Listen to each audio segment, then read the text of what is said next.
The first thing I noticed wasn't the silence. It was how quickly everyone noticed me. For 30 years, I was useful. Not loved. Not respected. Useful. I'm a retired American woman. A widow. A grandmother. The kind of person people describe as sweet when they mean convenient. I paid quietly, regularly, without drama. College help. Carte repère. Temporary loans that never came back. Utilities when someone was between jobs. I told myself this was family. Then one Tuesday morning, I logged into my bank account and froze. Not because it was empty, but because I realized something terrifying. I was the only one still contributing. My pension was modest. My savings were careful. And everyone else lived as if my money was endless. That morning, I made a decision so small it didn't feel dangerous. I stopped. No announcement. No lecture. I simply didn't send the money. The calls started 3 days later. "Mom, did something happen with the transfer?" my son asked, too casually. "No," I said. "I just didn't send it." A pause. "Why?" "I'm reviewing my expenses." Another pause. Longer this time. "Well," he said slowly, "we kind of rely on that." Rely. As if it was a salary. As if I was an institution. My daughter texted that same evening. "Hey," my rent bounced. "Did you forget again?" Again. I stared at the word until my eyes burned. I replied with one sentence. I didn't forget. That was when the tone changed. Concern turned into irritation. Irritation turned into accusation. "You're being selfish. You know we're struggling. You don't even need that much." They said it gently at first, then louder. At Sunday dinner, my son laughed and said, "Careful, Mom's suddenly on a budget." Everyone chuckled. I smiled too. Inside, something cracked. No one asked if I was okay. No one asked why I stopped. They only wanted to know when I would start again. That night, alone in my quiet apartment, I opened an old notebook. I hadn't planned to write anything, but my hand moved on its own. I wrote a title at the top of the page, who I am to them. Then I started listing. What I didn't know yet was this. That list would change everything. That stopping my payments would expose more than greed. That my family's real faces would come out fast and ugly. And that by the time I was done, they would regret ever thinking I was just a wallet. The guilt came dressed as concern. My daughter showed up unannounced the following Thursday. She didn't knock. She used the spare key, the one I gave her years ago, back when trust felt permanent. "You look tired," she said, standing in my kitchen. "Are you eating properly?" "I'm fine," I replied. She opened my fridge without asking. I watched her take inventory like a landlord. "You know," she began carefully, "stress can make people irrational." I waited. "I mean, at your age," she added. "You shouldn't be worrying about money. That's what family is for." I almost laughed. "So family is for handling my money?" I asked. She frowned. "You're twisting my words." "No," I said. "I'm hearing them clearly." That evening, my son called. Different tactic. "Enga, you embarrassed us," he said. "My wife had to cover the bills." "Good," I replied. "That's her household." Silence. "You've never acted like this before." "That's true," I said. "I've never stopped." He sighed loudly, theatrically. "You know Dad wouldn't want this." There it was. The dead husband card. I closed my eyes. "Don't speak for him," I said quietly. By the weekend, they were united. Group messages, shared concern, coordinated pressure. "We're worried about you. This isn't like you. Are you forgetting things?" The implication was clear. If I didn't pay, I must be losing my mind. At dinner that Sunday, my son leaned back in his chair.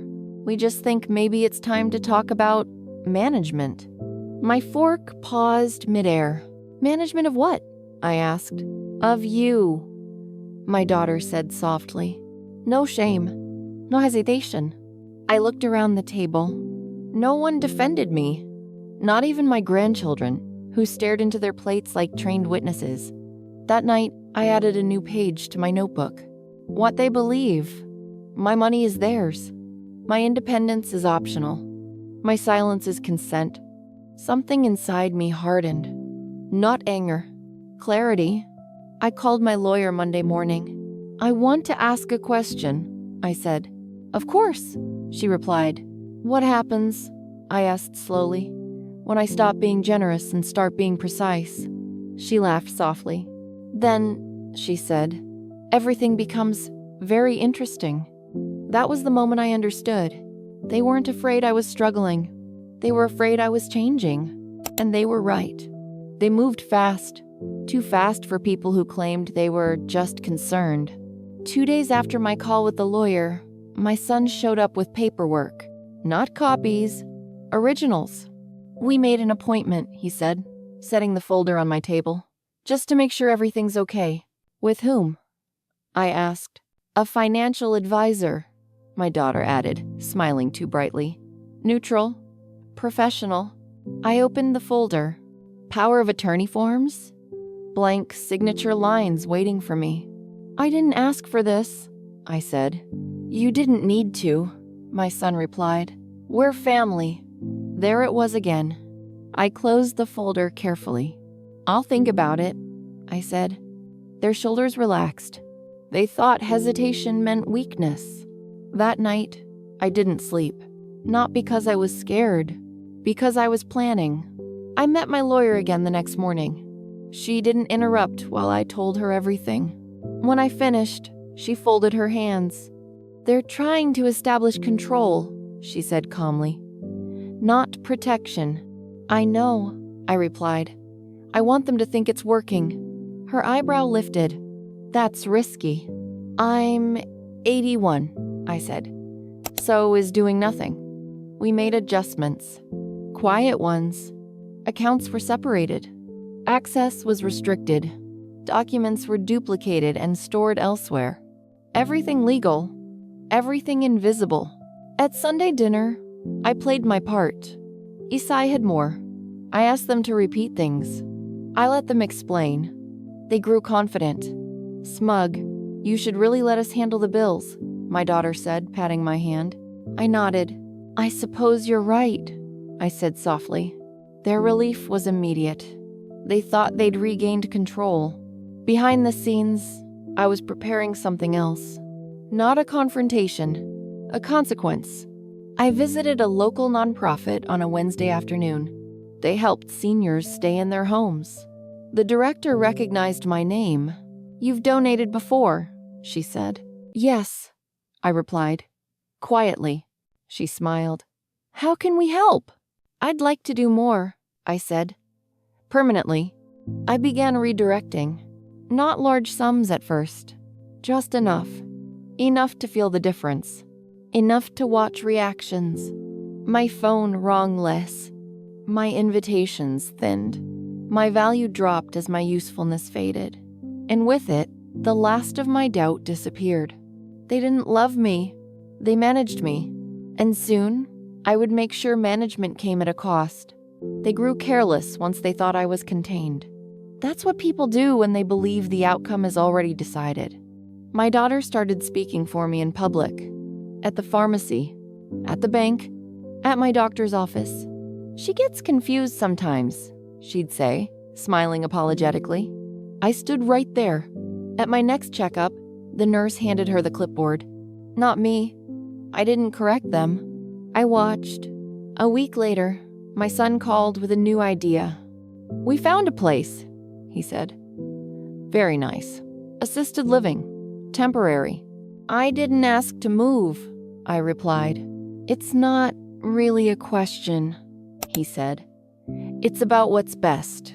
Best. The word people use when they want obedience without consent. They scheduled tours. Without me. They discussed timelines. In front of me, they spoke as if I were already halfway gone. And then came the moment that ended any remaining mercy I had. I overheard them in my own living room. They thought I was asleep. "If we do this now," my daughter whispered, "the apartment can be sold later." "And the savings?" my son asked. "We'll manage it," she replied. "She doesn't need to know everything." A pause. She won't be around forever anyway. Something in me went still. Not broken. Finished. That night, I didn't cry. I called my lawyer. "I'm ready," I said. We met the next morning. No hesitation. No doubts. I signed documents that redirected the majority of my estate. Not impulsively. Intentionally. My children were still included, but not enriched. Enough to remove obligation. Not enough to reward entitlement. The rest went elsewhere. To people who hadn't labeled me a problem. To organizations that valued autonomy over convenience. Then I waited. The assisted living tour was scheduled for Friday. I agreed to go. I wore my nicest coat. I smiled. I listened. On the drive back, my son said, "See, this isn't so bad." I nodded. "You're right," I said. "It's not." They relaxed. They had no idea the decision they were celebrating had already cost them everything they wanted. The truth didn't explode. It settled. 3 weeks after the assisted living tour, I invited my children over. Not for dinner, for clarity. I sat at my table with my posture straight and my voice steady. "I've updated my estate plan," I said. My daughter smiled automatically. "Good. We've been meaning to..." I finished. I continued. "It's done." Silence. My son cleared his throat. "And everything's in order?" "Yes," I said. "Exactly as it should be." They exchanged a look. Expectation. I slid a single document across the table. Not the will. A summary. Clear. Legal. Final. Their faces changed as they read. Confusion.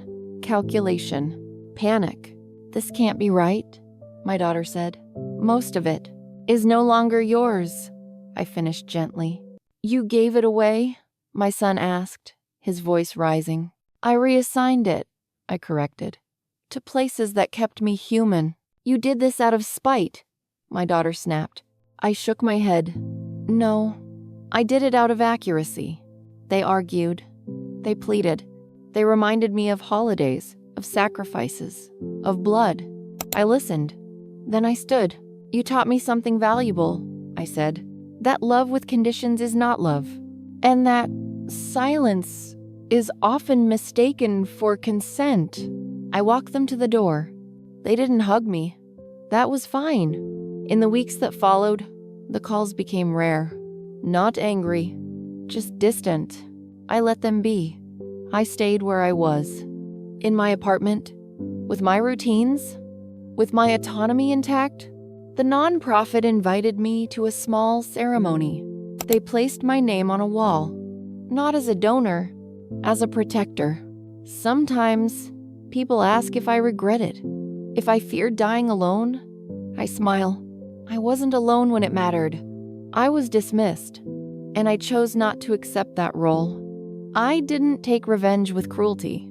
I took it with truth. I stopped paying, and in doing so, I learned exactly who my children were. And more importantly, I remembered who I was.